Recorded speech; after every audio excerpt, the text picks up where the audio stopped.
The crystal chandeliers of Ashworth Hall cast brilliant light across the opulent dining room, where England's most elite families had gathered for Duke Garrett Ashworth's monthly soiree. The table groaned under the weight of finest china, gleaming silver, and exotic delicacies that spoke of wealth beyond imagination, while 30 distinguished guests conversed in the refined tones of absolute privilege. At the far end of the room near the servants' entrance, Isabella Montclair stood with her bandaged hands trembling as she prepared to serve the evening's final course. The white cotton wrappings that covered her fingers and palms were stark reminders of the accident that had befallen her 3 days earlier. Scalding water mysteriously spilled across her hands while she worked alone in the kitchen, leaving burns severe enough to require the physician's attention. "Ah, there she is," Duke Garrett announced with theatrical pleasure, his cold grey eyes gleaming with anticipation as he noticed Isabella's hesitation near the doorway. "Our unfortunate little sparrow with her wounded wings. Come forward, my dear. Our guests are waiting." The assembled nobility turned their attention to the servant girl, whose obvious pain seemed to provide them with a source of amusement rather than concern. Lady Pemberton tittered behind her fan, while Lord Hastings leaned forward with the eager expression of someone anticipating entertainment at another's expense. Isabella forced herself to move toward the table, each step sending waves of agony through her burned hands as she gripped the heavy silver serving tray. The physician had strictly warned against using her hands for several more days, but Duke Garrett had dismissed such medical advice as coddling of the help and insisted she perform her duties regardless of her condition. "Careful now," the Duke continued with false solicitude that fooled no one. "We wouldn't want you to drop anything valuable. Though I suppose your clumsiness is precisely what landed you in this predicament to begin with, isn't it?" The lie hung in the air like poisonous smoke. Everyone in the room knew that Isabella was among the most graceful and competent servants in any great house, yet Duke Garrett delighted in constructing fictional narratives that justified his cruelty while providing his guests with entertainment. "Tell our friends how you came to injure yourself so severely," he commanded, his voice carrying the authority of someone accustomed to absolute obedience. "Don't be modest about your mishap." Isabella's sapphire eyes met his briefly, before returning to the safer territory of the Persian carpet. "I was careless with boiling water, Your Grace. My own fault entirely." The rehearsed response satisfied Duke Garrett's requirements for public acknowledgement of guilt, though everyone present understood the true nature of what had occurred. The Duke's accidents befalling servants who displeased him were legendary among London society, though none dared voice their knowledge directly. "Indeed, you were careless," he agreed with satisfaction, "which makes it all the more important that you learn to overcome such limitations. Excellence in service requires dedication that transcends mere physical discomfort."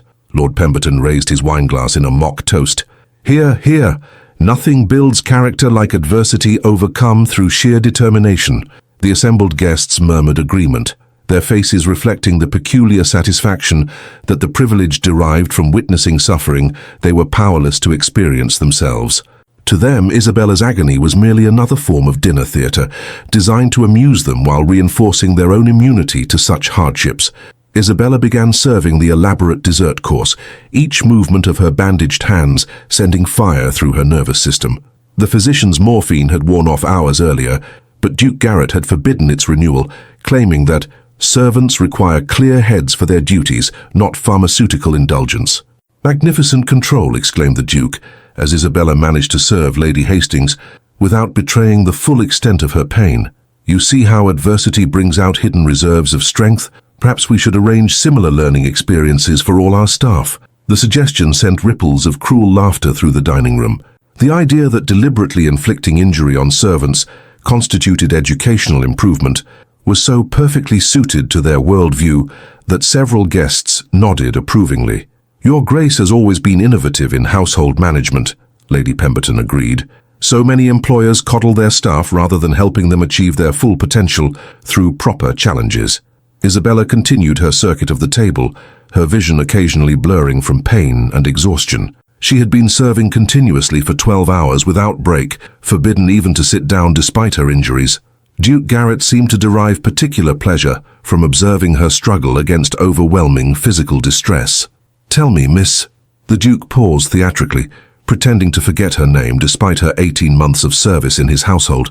"What do we call you again? Memory fails when dealing with such interchangeable personnel." Isabella, your grace, she replied quietly, knowing that the pretense of forgetting her identity was another deliberate humiliation designed to reinforce her expendable nature. Ah, yes, Isabella. Such a grand name for such humble circumstances. His smile was sharp as a blade. Tell our guests about your background, your family circumstances that led to such fortunate employment in my household. The command struck Isabella like a physical blow. Duke Garrett knew exactly what her background contained, and his insistence on public revelation could only mean that her carefully guarded secrets were about to be exposed for his guests' entertainment.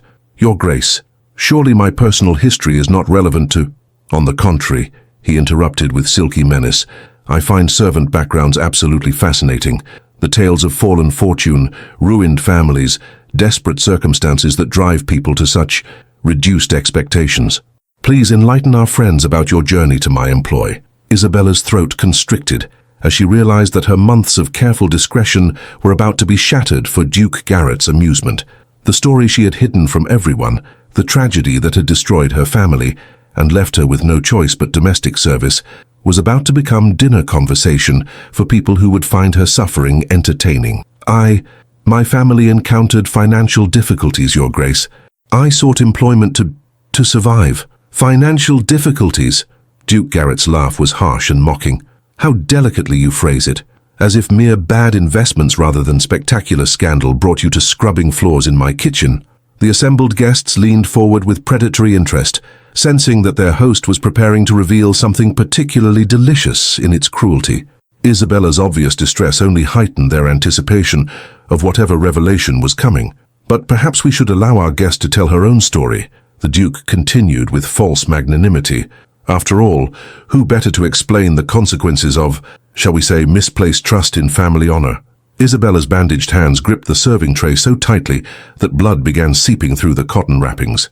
Whatever Duke Garrett knew about her past, his willingness to expose it publicly meant that her careful anonymity was ending tonight, possibly along with any chance of maintaining her position. Your Grace, she whispered desperately, please, my family's misfortunes are painful subjects that serve no purpose in discussion. Oh, but they serve the most important purpose of all, Duke Garrett replied with theatrical delight. They provide education in the consequences of presumption. You see, my friends, our little Isabella here was not always content with such humble circumstances. Once upon a time, she possessed grander aspirations. The revelation hung in the air like smoke from a funeral pyre, carrying implications that would transform Isabella's position from that of anonymous servant to object of fascinated scrutiny. Duke Garrett's cruelty was about to reach new heights, and everyone present understood they were about to witness the complete destruction of whatever dignity she had managed to preserve. But as the Duke prepared to deliver what he clearly intended as a devastating blow to Isabella's remaining pride, the sound of urgent hoofbeats echoed from the courtyard outside. A moment later, the dining room doors burst open to admit a mud-splattered messenger bearing the royal seal, his urgent mission clearly taking precedence over even Duke Garrett's entertainment. Your Grace, the messenger announced breathlessly, I bear urgent communication from His Majesty regarding Lady Isabella Montclair. I was told she might be found in this household. The use of her true title struck the dining room like lightning, illuminating everything in shocking clarity, while destroying every assumption the assembled guests had made about the woman they had been watching suffer for their amusement. Part 02, Rising Conflict, 8,156 characters. The silence that followed the messenger's pronouncement stretched through the dining room like a crack, splitting the earth itself. Every face around the table reflected varying degrees of shock, confusion, and dawning horror as the implications of what they had just heard began to penetrate their aristocratic consciousness. Lady Isabella Montclair? Duke Garrett repeated slowly, his cold grey eyes fixed upon the messenger, as if sheer force of will could make the words disappear. You must be mistaken. This woman is a servant in my employ, nothing more. The royal messenger, still breathless from his urgent ride, consulted the official document in his hands with the careful precision of someone accustomed to delivering messages that could reshape kingdoms. No mistake, Your Grace. Lady Isabella Montclair, daughter of the late Earl of Westmere, granddaughter of the Duke of Pembroke, and goddaughter to His Majesty King William himself. Each title fell like a hammer blow upon the assembled company, transforming their understanding of the evening's entertainment from casual cruelty toward a servant into systematic persecution of one of England's highest-born ladies. The woman they had watched suffer for their amusement was not merely nobility, she was royalty by connection, under the personal protection of the crown. Isabella stood frozen beside the serving table, her bandaged hands still gripping the silver tray, as her carefully constructed anonymity crumbled around her. For 18 months, she had hidden her true identity to protect herself from those who had destroyed her family. But now that protection was being stripped away before the very people who might complete her ruin, Lady Pemberton's face had gone white as parchment as she realized the full scope of what she had just witnessed. The Earl of Westmere's daughter, but the family was ruined in that terrible scandal. We heard she had died in poverty. Rumors of my death, Isabella said quietly, finding her voice at last, were somewhat exaggerated, though my circumstances were indeed reduced. Duke Garrett's mind raced as he attempted to process the catastrophic reversal of the evening's dynamics. The servant he had been tormenting for sport was revealed as someone whose bloodline surpassed his own, whose connections to the royal family made his cruelty not merely callous, but potentially treasonous. "The message, Your Grace," the messenger continued with formal authority, "concerns the recent discovery of new evidence in the Westmere matter. Documents have been found that prove the late Earl's complete innocence of all charges. His Majesty commands that Lady Isabella be informed immediately and provided with full restoration of her rightful position." The revelation struck the room like a physical blow. The Westmere scandal had been one of the most notorious affairs of the previous decade. Accusations of treason and financial fraud that had destroyed one of England's oldest families. If new evidence had emerged proving the Earl's innocence, it meant that his daughter had suffered 18 months of desperate poverty and humiliation for crimes that had never been committed. Isabella's knees buckled as the weight of vindication crashed over her. Her father, dead these 2 years from the shame and stress of false accusations, would never know that his honor had been restored. But his daughter, who had endured poverty, servitude, and systematic cruelty to survive, was finally free to reclaim her stolen birthright. Furthermore, the messenger announced, consulting a second document, His Majesty wishes to express his particular displeasure with those who may have taken advantage of Lady Isabella's temporary vulnerability. Any person found to have mistreated her during her time of distress will face the Crown's most serious attention. The threat hung in the air like a sword suspended over every person present. The King's displeasure was not merely a social inconvenience, but a potentially fatal political catastrophe. Those who had participated in Isabella's persecution now faced the prospect of royal retribution. Duke Garrett's face had cycled through shock, disbelief, and dawning terror as he realized that his months of systematic cruelty toward Isabella had been perpetrated against someone under royal protection. Every deliberately spilled pot of scalding water, every forced hour of labor despite injury, every public humiliation designed for his guests' entertainment had been an act of treason against the Crown itself. "This is impossible," he said weakly. His earlier arrogance completely evaporated. "She came to me seeking employment as a common servant. She provided no references to noble birth, no indication of elevated circumstances. Because she was hiding from those who had destroyed her family through false accusations," Isabella replied with quiet dignity that seemed to fill the room. "I sought anonymity to protect myself from further persecution, not knowing that evidence would eventually emerge to prove my father's innocence."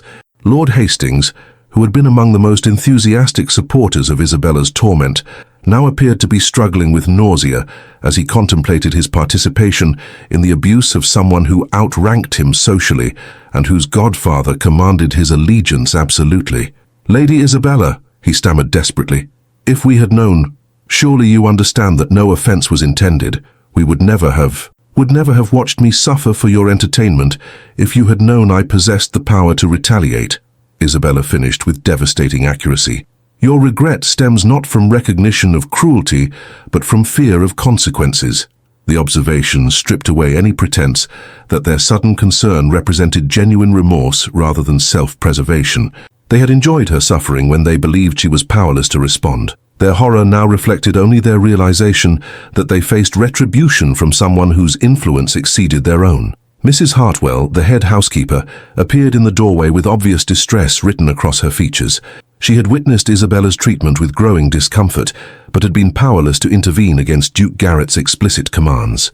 Now she faced the horrifying realization that she had been complicit in the abuse of one of England's highest-born ladies. Your ladyship," she whispered, her voice breaking with emotion. "I never knew. If I had understood your true position, please forgive an old woman's ignorance." Isabella's expression softened as she regarded the housekeeper, who had at least shown her kindness when possible. "Mrs. Hartwell, you showed me what compassion you could within the constraints of your position. You have nothing to seek forgiveness for." The distinction between Mrs. Hartwell's reluctant complicity and Duke Garrett's enthusiastic cruelty was not lost on anyone present. The housekeeper had been trapped by circumstances. The Duke had chosen deliberate persecution for personal entertainment. "The documents, your ladyship," the messenger said respectfully, offering Isabella the official papers that would restore her to her rightful position in society. "His Majesty's personal seal guarantees your full rehabilitation and the return of all properties illegally seized following your father's false conviction." Isabella accepted the papers with trembling hands, her bandages staining the parchment with blood that had seeped through the cotton wrappings. Even in her moment of triumph, the physical evidence of Duke Garrett's cruelty marked the documents that proclaimed her freedom. "Your ladyship requires immediate medical attention," the messenger observed with concern as he noticed the extent of her injuries. "His Majesty will be most interested to learn how you came to be wounded while under this household's protection." Duke Garrett made a choking sound as he realized that his deliberate torture of Isabella would be reported directly to the king, along with detailed accounts of his systematic persecution of someone under royal guardianship. "It was an accident," he said desperately. "A kitchen mishap that I insisted be treated by the finest physicians. By forbidding her pain medication and forcing her to serve at table despite severe burns," Lady Pemberton asked with dawning horror. "In front of 30 witnesses who can testify to your medical protocols." The acknowledgement that every guest present could serve as evidence of Duke Garrett's cruelty towards someone under royal protection sent visible panic through the assembled company. They had all been witnesses to what was now revealed as not merely callousness, but potential treason. Isabella looked around the room at the faces that had shown her no mercy when they believed she was powerless, and found herself faced with a choice that would define not only her own future, but the meaning of justice itself. She possessed the power to destroy every person present, to use royal authority to exact crushing vengeance for 18 months of suffering and humiliation. The king's protection would ensure that her retribution faced no obstacles, that her enemies would pay in full for every cruelty they had inflicted. But as she stood surrounded by the ruins of her tormentor's confidence, Isabella found herself remembering not their cruelty, but the principles her father had taught her about the proper use of power and the true meaning of noble birth. The choice before her would reveal whether suffering had corrupted her character or refined it, whether she would become like those who had tormented her, or rise above their example to embody the nobility they had only pretended to possess. Part 03, Turning Point, 234 characters. The weight of absolute power settled around Isabella like a mantle of gold and steel as the full implications of her restoration became clear to everyone in the dining room. The woman who had served them with burned hands while they laughed now possessed the authority to destroy them all with a single word to her royal godfather. The reversal was so complete, so devastating in its scope, that several guests appeared to be struggling with physical illness. "Your ladyship," the messenger continued with formal precision, "His Majesty has instructed me to escort you immediately to the royal palace, where physicians await to treat your injuries, and lawyers stand ready to pursue restitution against any who may have wronged you during your time of vulnerability." The offer of immediate escape and guaranteed vengeance hung in the air like a sword waiting to fall. Isabella need only confirm Duke Garrett's deliberate cruelty, and the full weight of royal justice would crush him and every guest who had participated in her torment. Duke Garrett fell to his knees before her with the desperation of a man facing the gallows. "Lady Isabella, please, I never knew. If I had understood your true identity, you would have treated me with the respect due to my rank rather than basic human dignity." Isabella finished quietly, her sapphire eyes reflecting not triumph, but something far more complex. "Your regret stems from my revealed identity, not from recognition that what you did was inherently wrong." Around the table, 30 of England's most powerful families watched in terror as their entertainment was revealed as their doom. Each had participated in or approved of Isabella's systematic persecution, believing themselves safe from consequences because of their victim's powerlessness. "Please," Lady Pemberton whispered, tears streaming down her painted face. "We made a terrible mistake, but surely mercy, surely forgiveness." "Forgiveness?" Isabella repeated the word as if testing its weight and meaning. "You speak of forgiveness now that you face consequences, but where was mercy when you watched me serve with blood seeping through my bandages for your amusement?" The question struck like a physical blow, forcing each guest to confront the ugly truth of their own character. They had not merely failed to show kindness, they had actively derived pleasure from witnessing suffering they believed would never be answered or avenged. Lord Hastings attempted to justify their behavior with aristocratic logic that sounded increasingly hollow. "Lady Isabella, surely you understand that we acted based on the information available to us. Your disguise as a common servant naturally led to assumptions about appropriate treatment." "Did it?" Isabella's voice carried the authority of restored rank, combined with the wisdom born of genuine suffering. "Does assuming someone lacks noble birth justify torture for entertainment? Does believing someone powerless make cruelty acceptable?" The philosophical challenge struck at the heart of aristocratic assumptions about inherent superiority and appropriate treatment of social inferiors.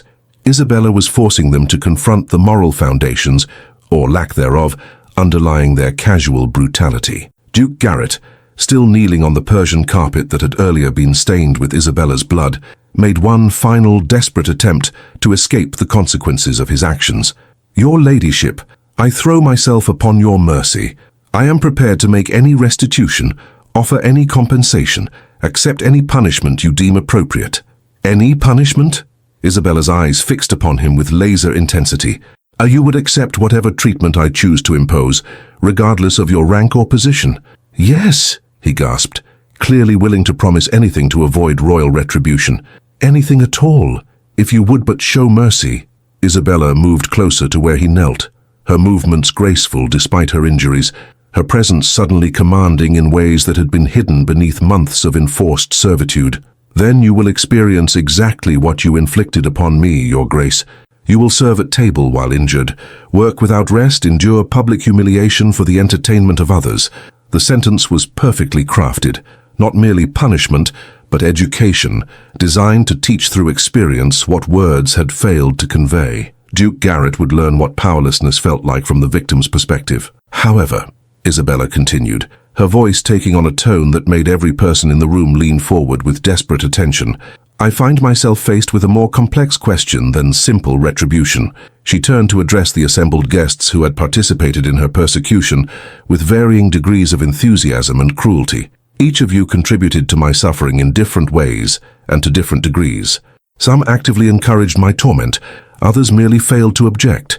Still others simply derived entertainment from observing it." The careful categorization sent ripples of fear through the dining room as each guest attempted to calculate their own level of culpability and potential punishment. "Justice would demand that I use my restored authority to exact precise vengeance for every indignity, every moment of pain, every cruel laugh at my expense." Isabella continued with the measured tone of a judge pronouncing sentence. "His Majesty would support such retribution without question. But," she paused, her sapphire eyes moving from face to terrified face around the table, "I must ask myself what kind of person I choose to be in this moment of absolute power. Do I become like you, using authority to inflict suffering upon the helpless, or do I demonstrate the nobility of character that rank should represent but so rarely does?" The philosophical framework she established was devastating in its implications. By choosing cruelty, she would prove herself no better than her tormentors. By choosing mercy, she would demonstrate the moral superiority they had never possessed. Mrs. Hartwell, who had remained near the doorway throughout the evening's revelations, spoke with trembling voice. "Your ladyship, forgive an old servant's presumption, but what you choose now will define not just your own character, but what nobility truly means." The observation crystallized the broader significance of Isabella's decision. This was not merely about personal vengeance, but about the very nature of aristocratic responsibility and the proper use of power over others. "Mrs. Hartwell speaks wisdom," Isabella acknowledged with a slight smile that transformed her features. "The question before me is not whether I possess the power to destroy my enemies, but whether I possess the character to choose something better." She turned to the royal messenger, who had watched the proceedings with professional interest. "Sir, please convey to His Majesty my gratitude for his swift justice in restoring my father's honor and my own position. However, tell him that I request time to consider how best to address those who wronged me during my time of vulnerability." "Your Ladyship," the messenger said carefully, "His Majesty was quite emphatic about his desire to see justice served upon those who mistreated you. Are you certain you wish to delay such proceedings?" Isabella's smile grew warmer, reflecting not weakness, but strength of character that few in the room had ever witnessed. "Tell His Majesty that his goddaughter has learned the difference between justice and vengeance through hard experience, and that she believes true nobility lies in choosing the former over the latter." The decision sent shockwaves through the assembled company. Instead of the crushing retribution they deserved and expected, Isabella was choosing a path that prioritized principle over personal satisfaction. "However," she continued, her tone hardening slightly, "mercy does not mean the absence of consequences. Each person present tonight will write a detailed account of this evening's events, acknowledging their participation in the systematic persecution of someone they believed powerless to respond. These accounts will be submitted to His Majesty as educational documents about the abuse of aristocratic privilege." The sentence was brilliant in its precision, not physical punishment but moral exposure, forcing each guilty party to confront and document their own capacity for cruelty when they believed it would go unanswered. "Furthermore," Isabella announced, "Duke Garrett will personally fund the establishment of a refuge for those who have been cast out by society through false accusations or family scandal. He will learn to serve others rather than torment them."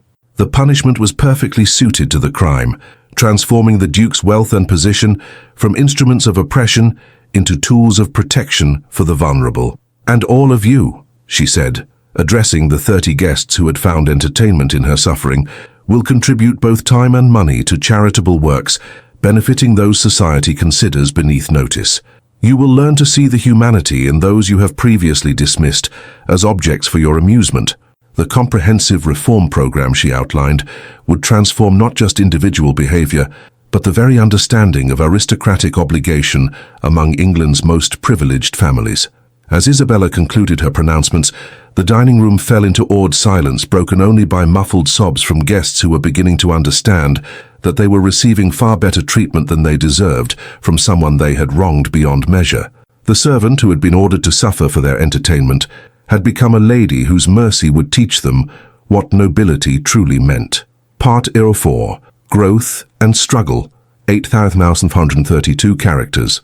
3 months after the night that transformed her from persecuted servant to restored noblewoman, Lady Isabella Montclair stood in the grand ballroom of her family's reclaimed estate, overseeing preparations for an event that would have been unimaginable during her months of exile. The Westmere Foundation's inaugural charity ball brought together England's most progressive aristocrats alongside former servants, reformed criminals, and other individuals whom society had previously dismissed as unworthy of notice. The irony was not lost on Isabella that she now commanded the very social circles that had once derived entertainment from her suffering. Letters arrived daily from families desperate to regain her favor, to be included in her social events, to associate themselves with someone whose royal connections made her friendship politically essential. "Your Ladyship," approached Mrs. Hartwell, now serving as administrator of the charitable foundation Isabella had established, with the reparations extracted from her former tormentors.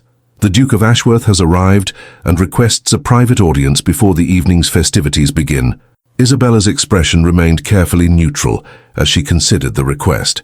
Duke Garrett had fulfilled every requirement of his sentence with mechanical precision, funding the refuge for scandal victims and personally serving those he had once considered beneath his notice. But their interactions had remained formal and distant, lacking any warmth that might indicate genuine reformation rather than mere compliance. "Very well," she decided. "Show him to the library. I'll join him momentarily."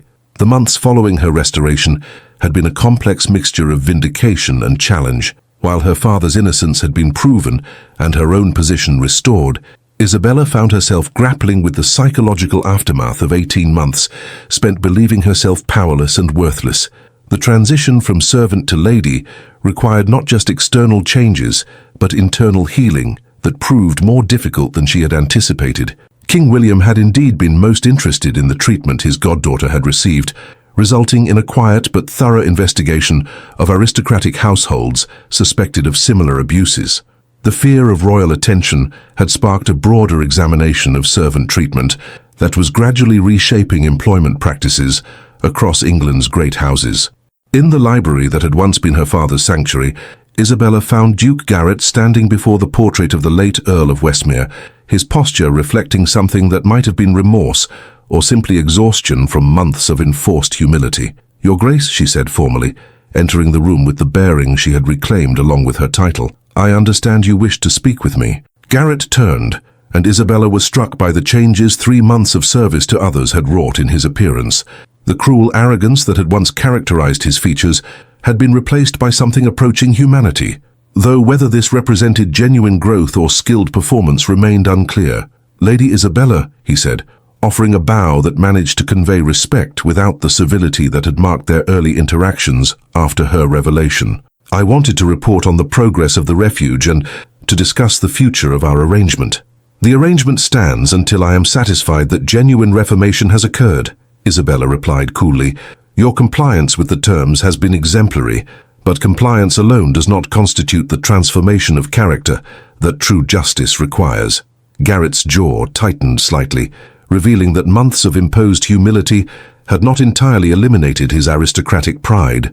"What more would you have me do, Lady Isabella? I have funded your charitable works, served in kitchens and sick rooms, written letters of apology to every servant I ever mistreated. What additional penance do you require?" The question carried a note of frustration that suggested his reformation remained surface deep, motivated by necessity rather than genuine understanding of his past cruelty. "I require nothing additional," Isabella said quietly, moving to sit in her father's chair behind the massive oak desk. "But I observe that you speak of penance rather than education, of punishment endured rather than wisdom gained. Tell me, Your Grace, what have you learned from these months of service?" Garrett shifted uncomfortably under her penetrating gaze. "I have learned that servants are people with feelings and dignity that deserve respect." "Have you?" Isabella's tone carried skepticism born of hard experience. "Or have you learned that mistreating servants might result in consequences if they possess hidden connections to power?" The distinction was crucial, and Garrett's hesitation before answering revealed that he understood its implications perfectly. Both, perhaps," he admitted reluctantly. "I cannot claim that my understanding has transformed as completely as my behavior." The honesty was unexpected and strangely refreshing after months of mechanical compliance. Isabella found herself studying his face with new attention, searching for signs of genuine struggle with concepts that had never been challenged during his privileged existence. "At least you acknowledge the limitations of your progress," she observed. "Most people in your position would claim complete moral transformation to escape continued oversight." "Would such claims serve any purpose beyond delaying genuine accountability?" Garrett asked, with what might have been the beginning of actual wisdom. "You possess sufficient intelligence to recognize false repentance and sufficient power to extend my education indefinitely." Isabella leaned back in her father's chair, considering this man who had once delighted in her suffering and now stood before her, acknowledging the incompleteness of his own reformation. The journey from casual cruelty to enforced service had begun changes that might eventually develop into genuine character growth, given sufficient time and continued pressure. "Tell me," she said, "about the refuge. Not statistics or reports, but your personal observations about the people you serve there." Garrett's expression shifted as he considered her request. "They are not what I expected," he said slowly. "When you first commanded me to work with scandal victims and social outcasts, I assumed I would encounter people whose circumstances reflected their moral failings. And instead, I found individuals whose only crime was trusting the wrong people, loving unwisely, or simply being born into situations they could not control." His voice carried growing conviction as he spoke. "Good people destroyed by forces beyond their power to resist, much as you were destroyed by false accusations against your father." The parallel he drew revealed the beginning of genuine understanding about the arbitrary nature of social position and the ease with which privilege could be lost through no fault of one's own. "Mrs. Catherine Blackwood," he continued, his voice taking on warmth that had been absent from his earlier words, "lost everything when her husband gambled away their estate and then killed himself rather than face his creditors. She arrived at the refuge believing herself worthless, responsible for his failures. Working with her these past months has taught me. He paused, struggling to articulate concepts that challenged every assumption of his aristocratic upbringing. It has taught me that worth has nothing to do with circumstances, he finished quietly. Mrs. Blackwood possesses more genuine nobility in her little finger than I demonstrated in 33 years of inherited privilege. Isabella felt something shift in her perception of the man before her. This was not the mechanical compliance she had observed previously, but evidence of actual engagement with ideas that had the power to transform his fundamental understanding of human value. "And how has this realization affected your view of your own educational experience?" she asked with careful neutrality. Garrett met her eyes directly for the first time since entering the library. "It has made me understand that what I experienced as punishment was actually mercy beyond anything I deserved. You could have destroyed me completely, could have used royal authority to exact crushing vengeance for 18 months of deliberate cruelty. Instead you offered me the opportunity to become someone better than I had ever been before," he said with quiet conviction. "Whether I possess the character to accept that gift remains to be seen, but I am beginning to understand its value." The acknowledgement represented a profound shift from his earlier focus on enduring punishment to recognizing opportunity for genuine growth. Isabella found herself reassessing her judgment of his capacity for meaningful change. "Your Grace," she said formally, "your sentence of service was imposed for a period of 1 year, with the possibility of extension based on evidence of genuine reformation versus mere compliance." Garrett straightened, clearly expecting either liberation or continued supervision based on her assessment of his progress. "However," Isabella continued, "I find myself wondering whether you would choose to continue such service even if compulsion were removed. Whether the education you claim to value might motivate voluntary commitment to helping those society has forgotten." The question hung between them like a test, whose outcome would determine not just Garrett's immediate future, but his fundamental character. Choosing continued service when freedom was offered would demonstrate that his transformation had achieved genuine depth. Garrett was quiet for a long moment, clearly grappling with the implications of the choice she was offering him. Finally, he spoke with a certainty that surprised them both. "I would choose to continue, Lady Isabella, not because sentence compels me, but because the work has given my life meaning it never possessed when devoted solely to my own pleasure and convenience." The response revealed growth that went beyond external compliance to touch something fundamental in his understanding of purpose and fulfillment. Isabella felt a warmth she had not expected, not romantic attraction, but genuine respect for someone who had chosen growth over comfort when liberation was offered. "Then perhaps," she said with the first smile she had directed toward him since the night of her revelation, "we might discuss partnership rather than punishment in the work that lies ahead." Part EO5, Climax, 8,567 characters. The grand ballroom of Westmere Estate had been transformed into a setting that would have shocked London society had they understood its true significance. Former servants mingled with progressive nobles, reformed criminals conversed with cabinet ministers, and individuals from every level of society gathered under crystal chandeliers to celebrate the first anniversary of the Westmere Foundation, an organization dedicated to providing sanctuary and support for those destroyed by false accusations or social scandal. Isabella, resplendent in midnight blue silk that emphasized her sapphire eyes while maintaining the dignity appropriate to her restored station, moved through the crowd with the grace of someone who had learned to command respect through character rather than mere birth circumstances. The past year had transformed her from a woman defined by her suffering into a leader whose influence extended far beyond the boundaries of her inherited position. "Lady Isabella," approached Lord Chancellor Pemberton, his face bearing the gravity of someone carrying momentous news, "I bring word from His Majesty regarding the investigation into aristocratic household practices that your experiences prompted." The year-long investigation had quietly examined servant treatment across England's great houses, uncovering systematic abuses that had previously remained hidden behind walls of privilege and social silence. Isabella's survival and restoration had provided the catalyst for reforms that would protect countless vulnerable people from the persecution she had endured.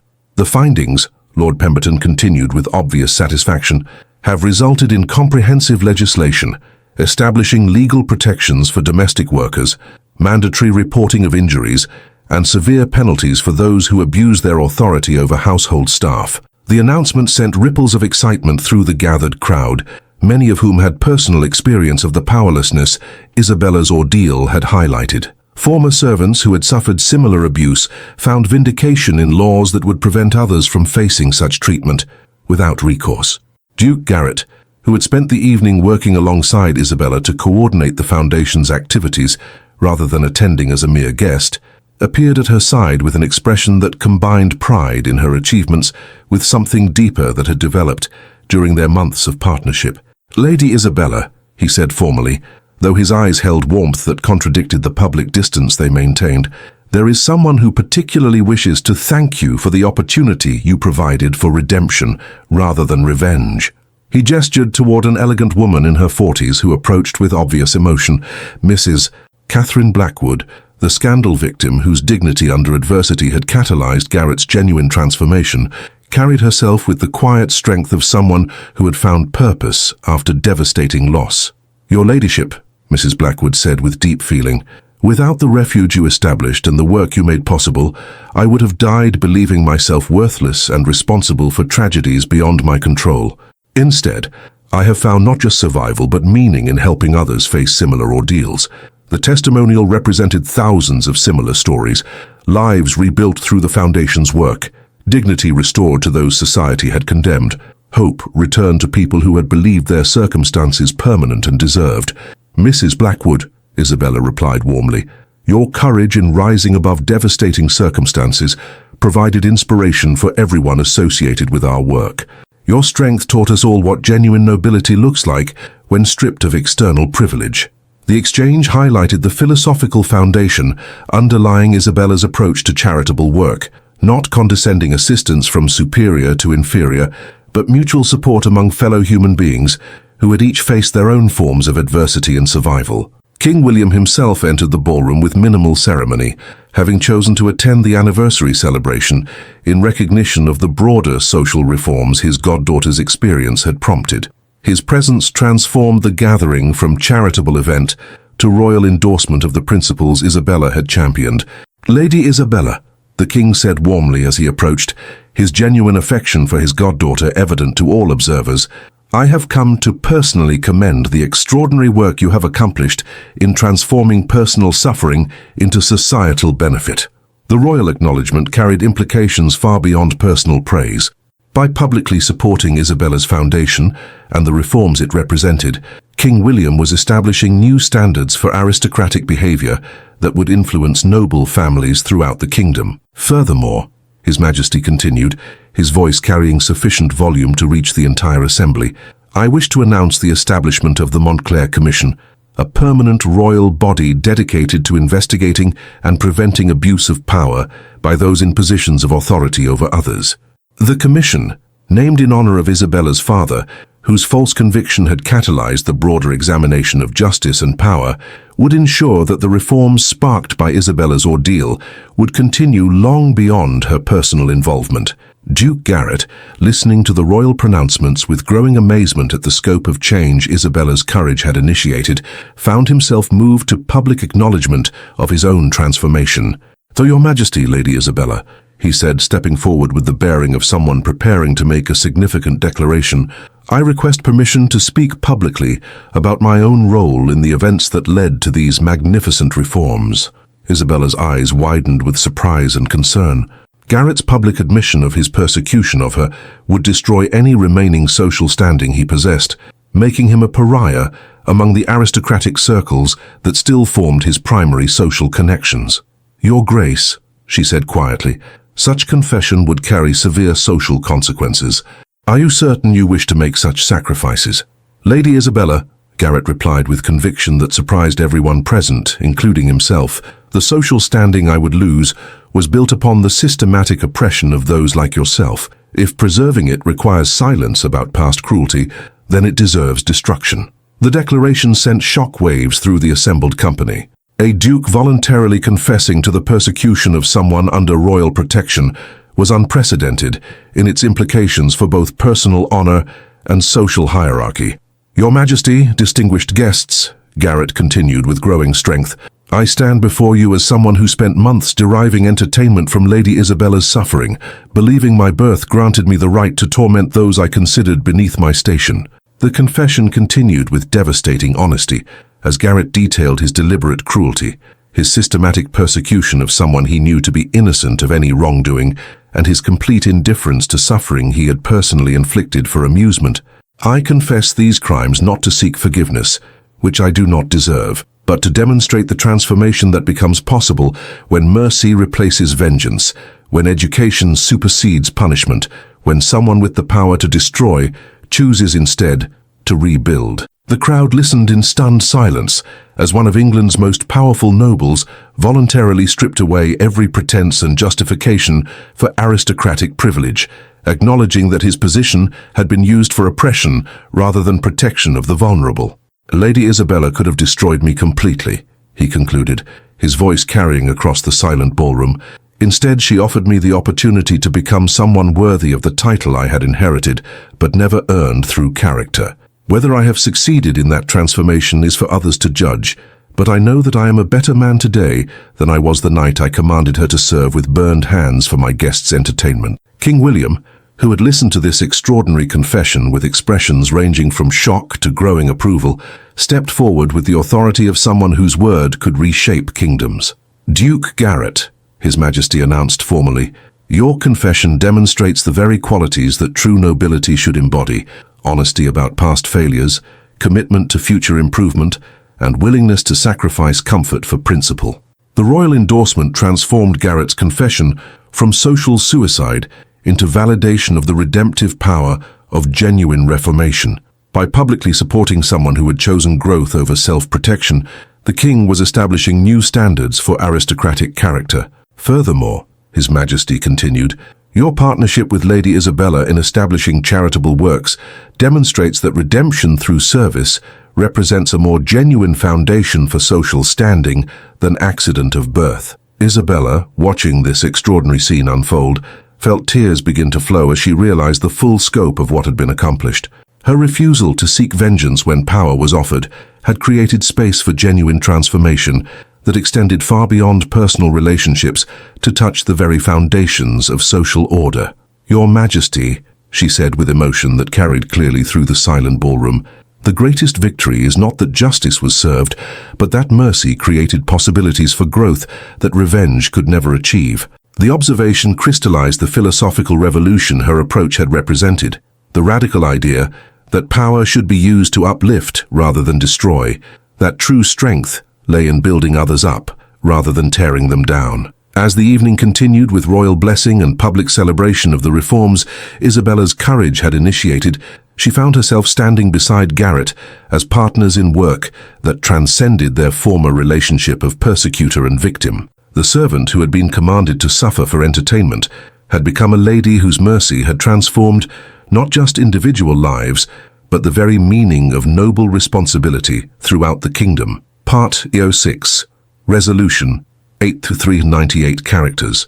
2 years after the night that had transformed persecution into partnership, Isabella stood in the morning room of her London townhouse, reviewing correspondence that would have been unimaginable during her months of enforced servitude. Letters arrived daily from across Europe, where other noble families had begun implementing similar reforms based on the Montclair model of charitable work and social responsibility.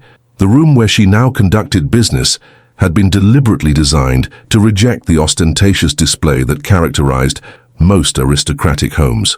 Instead of emphasizing luxury and exclusion, the space spoke of purpose and accessibility, a working environment for someone whose nobility was expressed through service rather than ceremony. Your Ladyship, announced Mrs. Hartwell, who had become Isabella's closest advisor in managing the expanding network of charitable institutions they had established, Duke Garrett has returned from Scotland with remarkable news about the Highland Refuge Programme. Isabella looked up from the parliamentary proposals she had been reviewing, her face brightening with interest. Garrett's voluntary assignment to establish support services for displaced Scottish families had represented the culmination of his transformation from aristocratic oppressor to dedicated advocate for society's most vulnerable members. Excellent news, I hope, Isabella asked as Garrett himself entered the room, his appearance reflecting months of working alongside people whose struggles had completed his education in genuine humility and service. "Beyond excellent," Garrett replied, his smile carrying the satisfaction of someone who had discovered that meaningful work provided fulfillment that luxury never could. "The Highland families have not merely accepted our assistance, they have begun establishing their own networks to help others facing similar displacement." The report represented the ultimate validation of their approach to charitable work. Rather than creating dependency, their methods had empowered recipients to become providers of assistance themselves, multiplying the impact far beyond what traditional charity could achieve. "Furthermore," Garrett continued, settling into the chair across from Isabella's desk with the ease of someone who had become a trusted partner rather than a reformed enemy, "the success has attracted attention from unexpected quarters. The French government has requested consultation about implementing similar programs for their own social problems." Isabella's eyes sparkled with excitement at the implications. If their methods could be adapted to different cultures and circumstances, the reforms that had begun with her personal ordeal might eventually influence social policy across the entire continent. "There is additional news," Garrett said, his tone becoming more personal as he withdrew a letter bearing official seals, "from His Majesty regarding the permanent establishment of the Montclair Commission." King William had indeed made the investigative body a permanent institution, with Isabella serving as its founding director and Garrett as her deputy. Their partnership in charitable work had evolved into official royal appointment to oversee reforms that were reshaping the relationship between social classes throughout the kingdom. "The king wishes to discuss expansion of our authority," Garrett explained, "including jurisdiction over colonial territories where similar abuses of power may be occurring beyond current oversight. The possibility of extending their work to protect vulnerable populations across the British Empire represented a natural evolution of the principles that had emerged from Isabella's personal experience of powerlessness and recovery." A soft knock interrupted their planning session. "Your Ladyship," the young footman announced, "Lord and Lady Morrison have arrived for their appointment regarding the university scholarship proposals." Isabella smiled at the reminder of their afternoon engagement. The Morrison family had become close allies in their work, with Lady Morrison particularly passionate about establishing educational opportunities for young women whose circumstances had previously denied them access to higher learning. "Show them to the drawing room, please, and offer refreshments," Isabella instructed.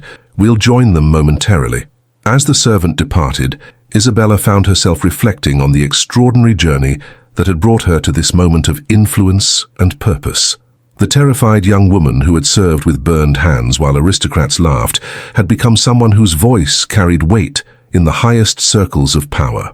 "Isabella," Garrett said quietly, using her given name as he did only when they were alone and discussing matters that transcended their professional partnership. "I have something personal to discuss before our guests arrive." The shift in his tone caught her attention immediately.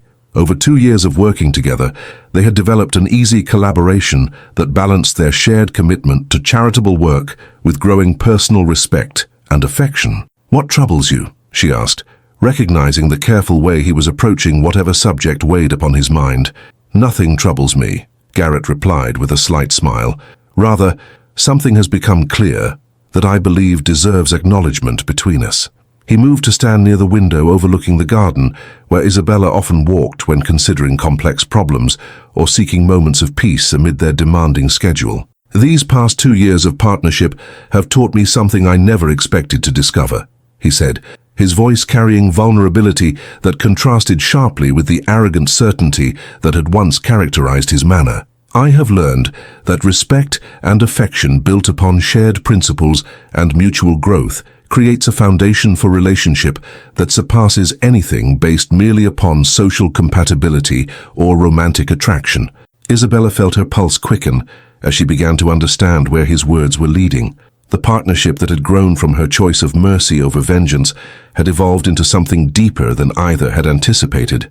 "What I am trying to say rather badly," Garrett continued with the hesitation of someone venturing into territory where rejection could destroy a valued friendship, "is that I have come to love not just the work we do together, but the woman whose character made such work possible." The confession hung between them like a bridge waiting to be crossed or abandoned. Isabella had been aware of the growing warmth in their interactions, but had attributed it to the natural affection that developed between people committed to shared purposes. "Garrett," she said softly, rising from her desk to join him near the window, "when you commanded me to serve with burned hands while your guests laughed, did you imagine that such cruelty might someday be transformed into something resembling love?" "Never," he admitted honestly. "I believed then that power entitled me to use others for my entertainment without consequence.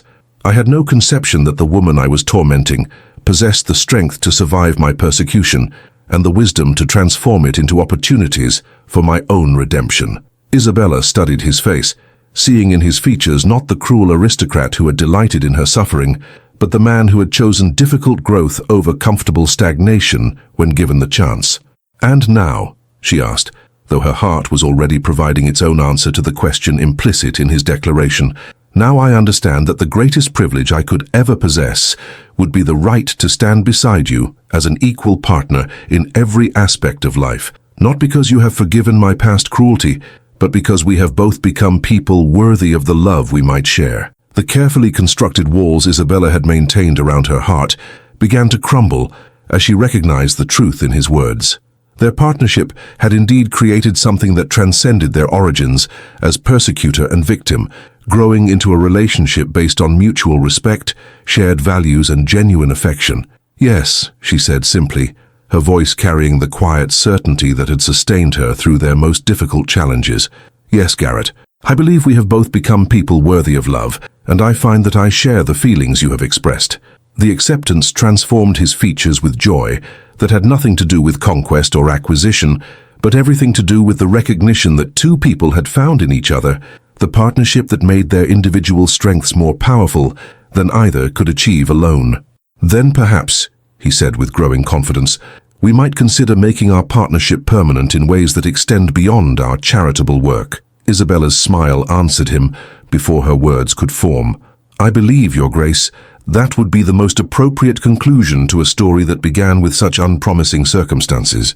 Their kiss, when it came, represented not the triumph of romance over adversity, but the natural culmination of respect and affection that had grown from choosing growth over vengeance, mercy over revenge, and hope over despair. 6 months later, their wedding became a celebration that redefined the very concept of aristocratic marriage. Instead of a union based on social convenience or financial advantage, it represented a partnership forged through shared commitment to justice and service to others. The ceremony, held at Westmere Estate with guests ranging from former servants to royal family members, symbolized the social transformation their individual journeys had catalyzed. Isabella wore her mother's pearls alongside a simple gold band that had belonged to Mrs. Blackwood's grandmother, a combination of inherited privilege and earned respect that perfectly captured the new understanding of nobility they embodied. King William, officiating at their request, spoke words that would be remembered as defining a new era of aristocratic responsibility. "This marriage represents not just the union of two individuals, but the partnership of two people who have proven that true nobility lies in character rather than birth, in service rather than privilege, in building others up rather than tearing them down." In the years that followed, the Duke and Duchess of Ashworth became legendary for their radical approach to charitable work and social reform. Their influence extended across continents, transforming how societies addressed problems of poverty, injustice, and abuse of power. But perhaps their greatest achievement was personal, the proof that love could indeed grow from the ashes of cruelty, that mercy could transform enemies into partners, and that two people committed to becoming their best selves could create something far more powerful than either could achieve alone. The woman who had been forced to serve with burned hands while aristocrats laughed had become a duchess, whose mercy had revolutionized the meaning of nobility itself. And the man who had commanded that service for his entertainment had become someone worthy of her love through choosing difficult growth over comfortable stagnation. Their story became a beacon of hope for anyone who believed that people could change, that systems could be reformed, and that love guided by principle could indeed triumph over hatred guided by tradition. In the end, the greatest victory was not that justice had been served, but that mercy had created possibilities for transformation that revenge could never have achieved. Epilogue, 8,456 characters. 15 years after the night that had transformed a cruel entertainment into the catalyst for social revolution, Isabella stood in the grand ballroom of Ashworth House, now serving as headquarters for the International Commission on Human Dignity, an organization that had grown from her personal ordeal to become a global force for the protection of vulnerable populations. The walls that had once echoed with aristocratic laughter at her suffering now displayed portraits of the thousands of individuals whose lives had been transformed through the network of refugees, schools, and legal advocacy programs that had emerged from her choice to offer mercy rather than seek revenge. "Mama," called 12-year-old Victoria Ashworth, approaching with the confident bearing of a child raised to understand that privilege carried responsibilities rather than merely opportunities for indulgence. "The delegation from the American territories has arrived, and they're asking about the worker protection programs we've established." Isabella smiled at her daughter, whose name honored both her paternal grandmother's memory and the principles of justice that had guided her parents' transformation. Victoria had never known a world where social position justified cruelty, having been raised in an environment where character mattered more than circumstances of birth. "Tell them I'll join their meeting shortly," Isabella replied, smoothing Victoria's dark hair with hands that still bore faint scars from the burns that had once seemed to symbolize her powerlessness, but now reminded her of the strength that could emerge from suffering transformed by purpose. Through the ballroom's tall windows, Isabella could see Garrett working in the garden with a group of young men from the vocational training program they had established for those displaced by industrial changes. At 48, he had found fulfillment in teaching practical skills to people society had discarded, continuing his education in humility and service. Their marriage had become far more than a personal partnership. It had evolved into a collaboration that influenced social policy across 3 continents. The Ashworth Protocols for investigating abuse of power had been adopted by governments from London to Sydney, while their educational initiatives had created opportunities for thousands of individuals who would otherwise have remained trapped by circumstances of birth. "Your Grace," approached Professor Margaret Whitmore, the daughter of their former housekeeper who had become one of England's first female university graduates through Isabella's scholarship program. "The final reports from our colonial investigations have arrived, and the results exceed our most optimistic expectations." The expansion of their work to British territories overseas had revealed systematic abuses that previous oversight had missed entirely, leading to reforms that protected indigenous populations and colonial workers from exploitation by those in positions of authority. Particularly significant, Professor Whitmore continued with obvious excitement, is the success of our partnership programs, where former victims of abuse become advocates for others facing similar circumstances.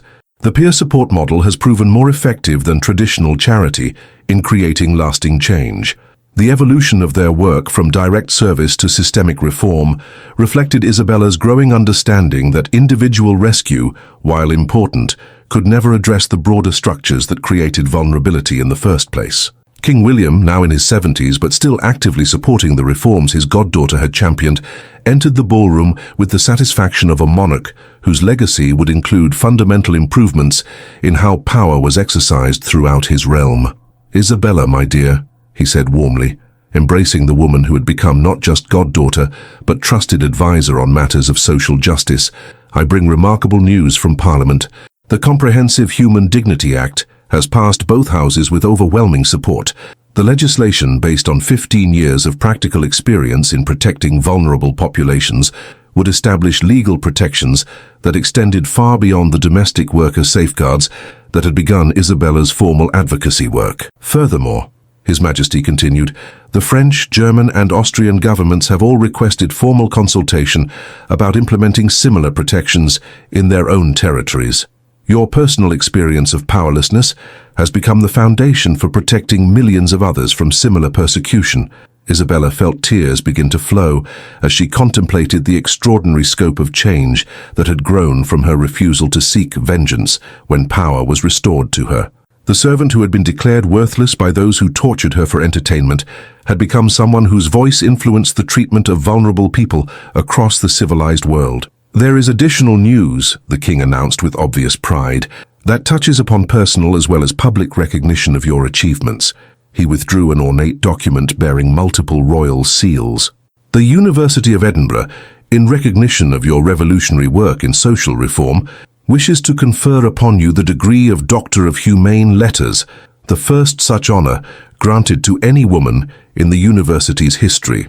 The academic recognition represented acceptance by institutions that had previously excluded women entirely, another barrier broken through persistence, and demonstrated competence rather than demands for special consideration. Garrett, having concluded his afternoon teaching session, entered the ballroom with soil still on his hands and satisfaction evident in his features.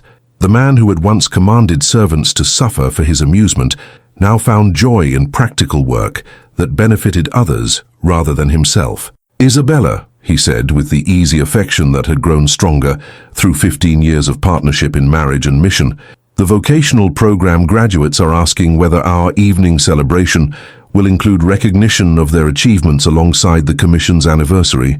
"Of course," Isabella replied immediately. "Their success represents the ultimate validation of our belief that circumstances of birth need not determine possibilities for growth and contribution." The integration of people from all social backgrounds into their celebrations had become a hallmark of Isabella's approach to public events. Rather than maintaining traditional separation between classes, she insisted that recognition go to achievement regardless of its source. Young Victoria, who had been listening to the adult conversations with the intense attention characteristic of children raised in environments where important decisions were discussed openly, spoke with the directness that privilege protected. "Mama, Papa," she said seriously, "when I'm older and inherit the responsibility for continuing this work, will I be able to help even more people than you have?" The question reflected the natural assumption of someone raised to understand that inherited advantage came with obligations to serve others rather than merely oneself. Victoria had never questioned whether she would dedicate her life to service, only how she might do so most effectively. "My dear daughter," Isabella replied, kneeling to meet Victoria's earnest gaze, "you will have opportunities we never imagined, because each generation builds upon the foundations laid by those before them. Your responsibility will be to use whatever advantages you inherit to create possibilities for people who lack such privileges. And remember," Garrett added, settling beside his daughter with the patience that had replaced his former arrogance, "that the most important inheritance we can provide is not wealth or position, but the understanding that every person possesses dignity that deserves protection regardless of their circumstances." As the evening celebration began, bringing together former servants and current nobility, reformed criminals and respected scholars, displaced families and established aristocrats, Isabella reflected on the extraordinary journey that had led to this moment of recognition and continued possibility. The ballroom that had once witnessed her persecution now hosted events that celebrated the transformation of individual suffering into collective benefit. The hands that had been burned for aristocratic entertainment now signed legislation protecting vulnerable populations across multiple continents.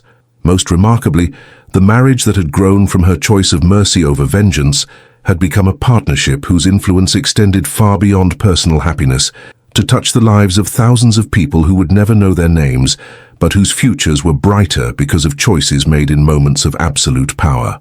"Do you ever regret it?" Garrett asked quietly as they stood together, watching their daughter interact effortlessly with young people from backgrounds ranging from Scottish farms to London orphanages. "The quiet life you might have enjoyed if you had chosen simple revenge rather than complex reformation."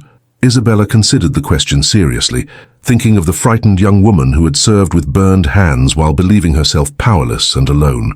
"I regret only the years before that night, when I believed worthiness was determined by others rather than chosen by oneself. Everything that followed, the struggle, the setbacks, even the continued resistance to change, has been worth enduring for the knowledge that suffering transformed by purpose becomes the foundation for preventing others from facing similar ordeals." And she added with a smile that encompassed not just personal contentment, but deep satisfaction with the life they had built together. For discovering that love built upon mutual respect and shared commitment to justice creates a foundation stronger than any based merely upon comfort or convenience. Their kiss, witnessed by a ballroom full of people whose lives had been touched by their work, represented not the conclusion of their story, but the continuation of a love that had become the driving force behind changes that would outlive them both. The servant who had been commanded to suffer for entertainment had become a duchess whose mercy had revolutionized society's understanding of power and responsibility. The duke who had inflicted that suffering had become a man whose dedication to service honored the redemption he had been offered rather than earned.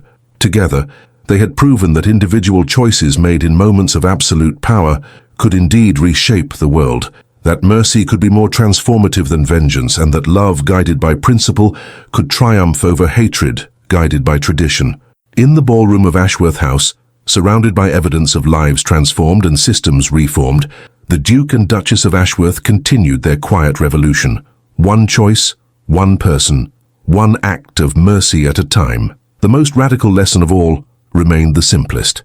Every human being possessed inherent dignity that no circumstances could destroy, and no authority had the right to deny. From that foundation, everything else had followed naturally, inevitably, and beautifully. Don't forget to hit like and subscribe so you don't miss the next story.